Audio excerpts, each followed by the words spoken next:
Hello friends, இன்றைக்கி நம்ம previous year கொஸ்டின்லேருந்து decimal பாயிண்டில் கொடுத்தா எப்படி எல்சிஎம் கண்டுபிடிக்கிறது அப்படிங்கிறத பற்றி பார்க்கலாம். இப்போது ஃபஸ்ட்டு இந்த கொடுத்துருக்க 3 நம்பரையும் பாருங்கள். டெசிமல் எதில் அதிகமான புள்ளி தள்ளி இருக்குன்னு பாருங்கள். இங்கே 2 புள்ளி தள்ளி இருக்குது, இங்கே 2 புள்ளி தள்ளி இருக்குது, இங்கே 1.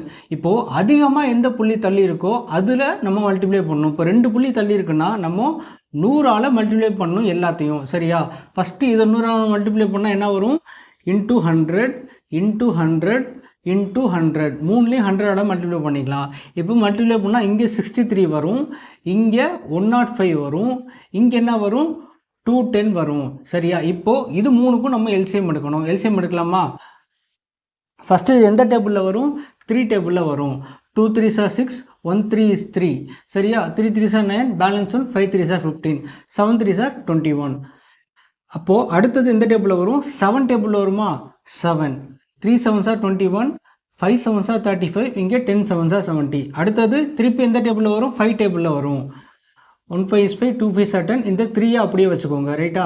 இப்போது மீதி எல்லாத்தையும் மல்டிப்ளை பண்ணலாமா? 3 into 7 என்ன வரும்? 21. 21 into 5 என்ன வரும்? 1 5 is 5, 2 5 are 10, 105. இப்போது 105 into 3, 5 3s are 15, balance 1, 1 3 is 3. இப்போது 315 into 2 என்ன வரும்? 5 2s are 10, 1 2 is 2, 3 3 2s are 6, 630. இப்போது இதுக்கான எல்சிஎம் நம்ம 613 கண்டுபிடிச்சாச்சு. இப்போது இதுக்கப்புறம் ஒரு முக்கியமான பாயிண்ட் இருக்குது. ஃபஸ்ட்டு நம்ம 100ஆல் மல்டிப்ளை பண்ணோமா, கடைசியில் நம்ம கிடைக்கிற ஆன்சர் என்ன பண்ணணும்? 100ஆல் டிவைட் பண்ணிக்கணும். இப்போ இதை 100ஆல் டிவைட் பண்ண ஆன்சர் என்ன வரும்? 6.3 வரும். சரியா? இந்த கொஸ்டினுக்கான ஆன்சர் 6.3.